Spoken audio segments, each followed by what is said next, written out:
I went into premature labor because of my sister, because she pushed me and I fell. She didn't apologize and I almost lost my baby. It all started when she wanted to take my car and I was against it. Because of this situation, I don't have a sister anymore. It all started on a morning like any other. I was 8 months pregnant, waddling around the house and trying to prepare for the baby's arrival. My to-do list felt endless, and every little task left me out of breath. That's when my sister called. She was frantic, saying she absolutely needed my car. Her kids had some after-school club, and apparently, this was a life-or-death situation. I told her I couldn't let her borrow it. I had my own plans. There was a prenatal appointment later that day, and honestly, I wasn't in the mood to deal with her drama. But my sister didn't take no for an answer. An hour later there she was, standing on my doorstep with her kids, demanding the keys. She didn't ask, she demanded. Her reasoning? You're just going to sit at home all day anyway. That comment alone made my blood boil, but I tried to stay calm. I told her again that I needed the car for my doctor's appointment, and that it wasn't up for discussion. But my sister wasn't having it. She crossed her arms, stared me down, and started raising her voice. She made me feel like I was being unreasonable, like her kids' club was somehow more important than my pregnancy. I could already feel the stress building in my chest, but before I could even take a breath, the situation escalated. Her voice grew louder as she started pacing on my porch. She wasn't just annoyed, she was furious, like she had the right to my car just because she asked. I tried to explain again, but every word I said seemed to pour fuel on her fire. You're always so selfish, she yelled. I'm doing this for my kids, and you can't even help out your own family? What kind of person are you? At that point I'd had enough. I told her that I wasn't giving her the car and she needed to leave. But instead of walking away, she barged into the house, her kids trailing behind her, and started looking around for the keys. My heart was pounding. I told her to stop, but she ignored me, pulling open drawers and rummaging through my things like she owned the place. I could feel myself shaking, not just from anger but from the stress of the situation. The baby had been moving a lot that morning, and now I could feel sharp twinges in my belly. I told her she needed to leave, that I couldn't deal with this. But instead of backing off, she turned to me, got right in my face, and yelled, If you won't help me, then what good are you? She pushed past me, trying to head toward the kitchen, and that's when it happened. As she pushed past me, my balance gave out. I stumbled backward, feeling a sharp pain shoot up my side, and before I knew it, I was on the floor. My belly felt tight, and the twinges from earlier had turned into something more serious. I tried to get up, but the pain was unbearable. My sister froze for a moment, realizing what had happened. Instead of apologizing or helping me, she started yelling again. You're so dramatic. Get up already. It's not like you're in labor. I couldn't believe it. My mind was racing. Was I in labor? Was something wrong with the baby? The stress and fear overwhelmed me, and tears started rolling down my face. But she just kept ranting about how I was ruining her day. Her kids stood by the door, wide-eyed and silent, clearly uncomfortable with the whole scene. Meanwhile, I was struggling to breathe through the pain. I told her to call an ambulance, but she just scoffed, saying I was overreacting. That was when my neighbor, who must have heard the shouting, came rushing in. She saw me on the floor, pale and clutching my stomach, and immediately called 911. My sister just stood there, muttering about how everyone was against her. Got it. Let's start fresh and keep it one part at a time. The paramedics arrived quickly, but every second felt like an hour. I was lying on the floor, clutching my stomach, and my sister was still standing there, looking annoyed as if I had ruined her day. My neighbor was the one answering the paramedics' questions since I could barely speak through the pain. When they asked what had happened, my sister jumped in and said, She slipped, it's no big deal. I couldn't believe her. Slipped? I wanted to yell the truth, but I was too focused on the baby. I couldn't feel any movement, and that thought terrified me more than anything. The paramedics carefully lifted me onto a stretcher and wheeled me out. As I passed my sister, she muttered something under her breath about me. Overreacting. My neighbor gave her a glare that could kill. On the way to the hospital, the paramedics tried to reassure me, but I could see the concern in their faces. I kept asking, "Is the baby okay?" But all they could say was, "We'll know more when we get there." The ambulance pulled up to the hospital, and everything became a blur. Nurses and doctors swarmed around me, asking rapid-fire questions while wheeling me into an exam room. I could barely process what was happening. The pain was still sharp, but the worst part was the silence in my belly. I still couldn't feel the baby move. One nurse hooked me up to monitors, while another pressed an ultrasound wand against my stomach. I held my breath, waiting for any sign that my baby was okay. Finally, after what felt like hours, the room filled with the faint sound of a heartbeat. I broke into tears. The relief was overwhelming, but the doctor's expression told me we weren't out of the woods yet. "You're at risk of preterm labor," he said calmly but firmly. "We'll need to keep you here for observation." My mind raced. This wasn't supposed to happen. I had weeks left before my due date. The thought of the baby coming too soon terrified me. But there wasn't time to dwell. The nurses were already moving me to another room, starting IVs, and monitoring my contractions. While I was being stabilized, my phone buzzed on the tray next to me. It was my parents. They had heard from my sister, and instead of asking if I was okay, they wanted to know why I had upset her so much. "She told us you made a big scene," my mom said when I picked up. "You need to be the bigger person and call her to smooth things over." I was speechless. Here I was, lying in a hospital bed, trying to keep my baby safe, and they wanted me to apologize? The anger bubbled up inside me, but I was too exhausted to argue. Instead, I hung up and turned off my phone. The next few days in the hospital were a blur of beeping machines, doctors coming in and out, and constant worry. The nurses were kind, and I was thankful for their care, but the isolation was crushing. Every moment, I was waiting to hear bad news or feel something go wrong. My sister? She was nowhere to be found. Not a single call or visit. It didn't surprise me, but it still hurt. My parents, on the other hand, wouldn't stop pestering me. They kept calling and leaving voicemails, asking why I wasn't reaching out to make peace with my sister. "She's family," one of my mom's messages said. "You can't hold grudges like this." Each message made my blood boil more. I couldn't believe they were siding with her after what she had done. Not once did they ask about me or the baby. It was always about her. On the fourth day, my doctor came in with an update. The baby was stable, but they wanted to keep me for longer to make sure there were no complications. As hard as it was to hear, I was grateful for their caution. My baby's safety was all that mattered. That night, my parents showed up unannounced. They didn't come to check on me, they came to push their agenda. "You need to call your sister," my mom said as soon as she walked in. "She's upset, and this isn't healthy for anyone." I stared at her in disbelief. "Do you even realize why I'm here?" I said, barely able to contain my anger.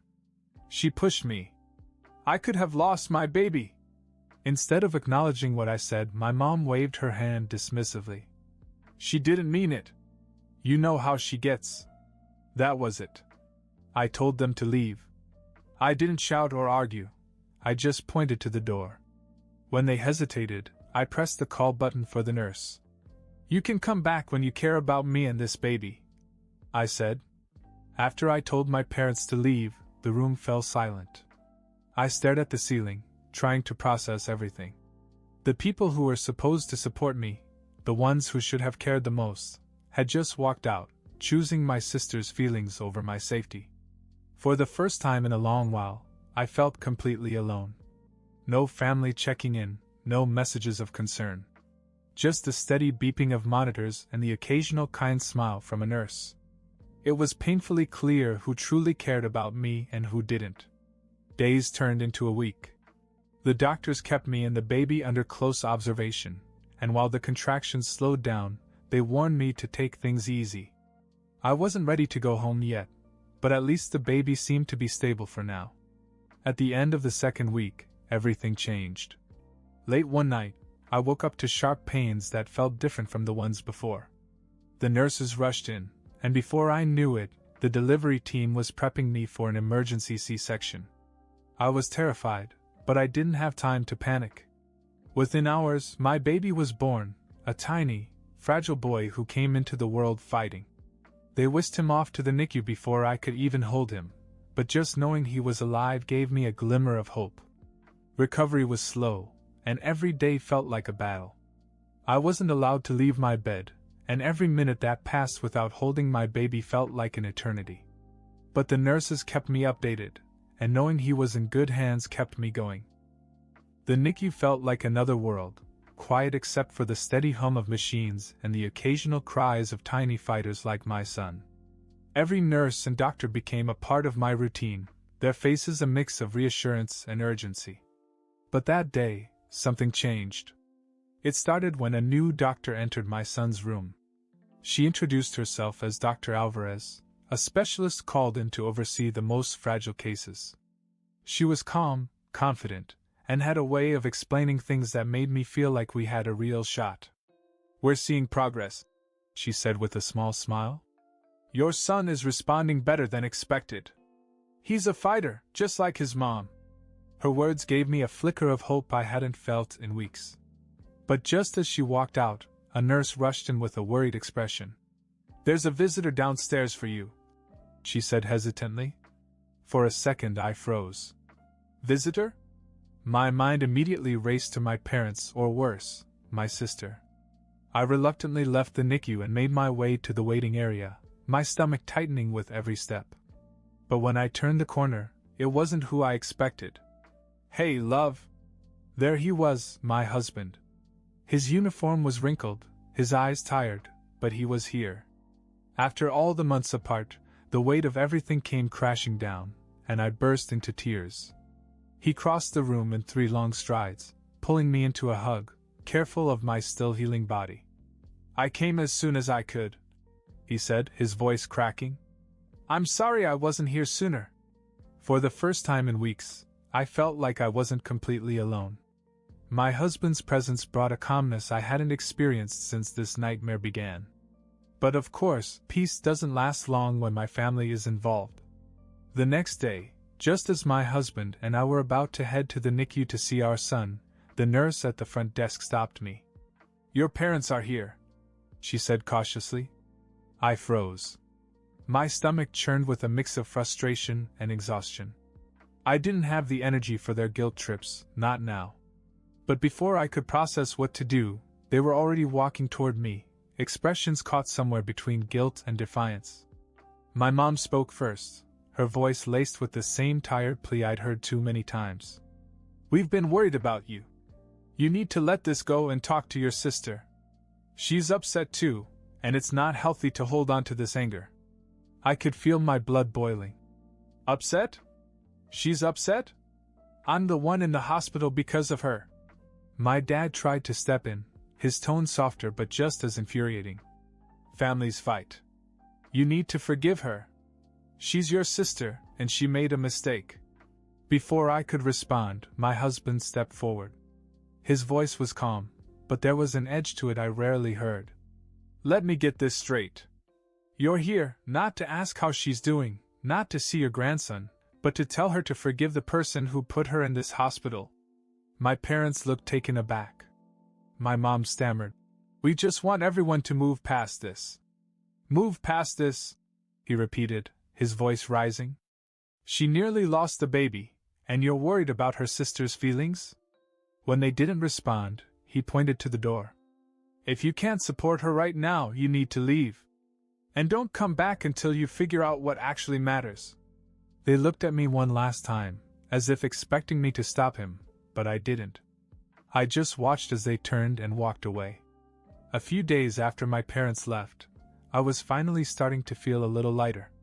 My husband was by my side, my son was growing stronger, and the nurses and doctors had become a comforting constant.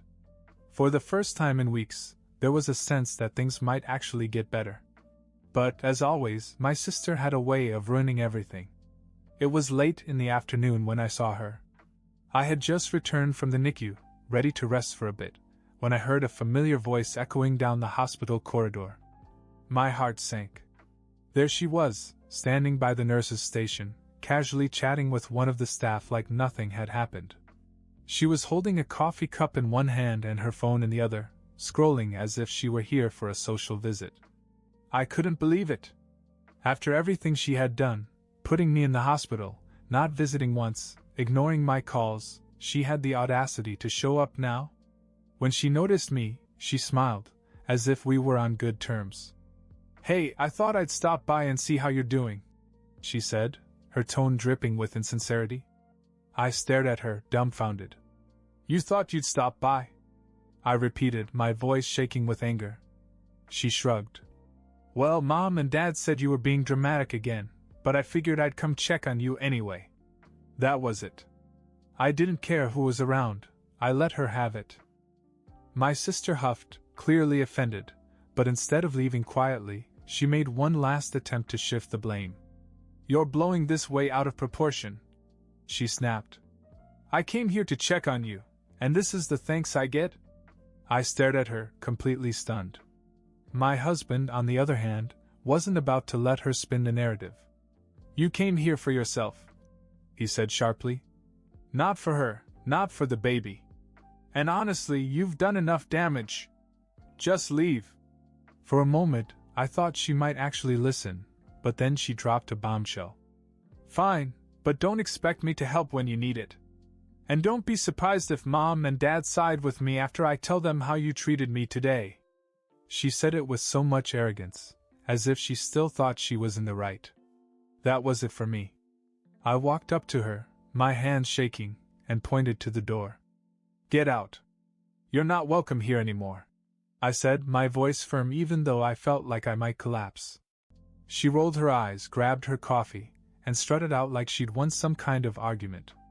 But as the door closed behind her, I felt an overwhelming sense of relief. I turned to my husband, who wrapped his arms around me. "She won't bother you again," he said softly. "I hope not," I replied, though deep down, I wasn't sure. 6 months have passed since the chaos with my sister, and I can finally say life feels normal, peaceful, even. My husband and I are stronger than ever, and our little boy is thriving. The days in the NICU feel like a distant memory now. Our son is no longer the fragile baby in the incubator. He's a healthy, happy little boy, full of life and curiosity. Every morning, I wake up to his cheerful giggles and the sound of him trying to babble his first words. He's started trying to walk, too. His tiny legs wobble as he grips the edge of the couch, his face lighting up with determination and excitement. Every time he takes a few steps before plopping down, he looks at us with a big toothless grin, as if to say, "Did you see that?" Watching him grow and explore the world has brought so much joy to our lives. It's a reminder of how far we've come. My sister hasn't tried to contact me since that day at the hospital, and honestly, I don't miss her. My parents occasionally bring her up when they call, but I keep the conversations short. I've learned to prioritize my own peace and my family's happiness over toxic relationships. For the first time in what feels like forever, I'm not carrying the weight of other people's selfishness. I have my husband, who stood by me through the worst, and my son, who fills every corner of my life with light. As I watch my little boy take another wobbly step, I smile, knowing that we're finally in a place where we can just be happy.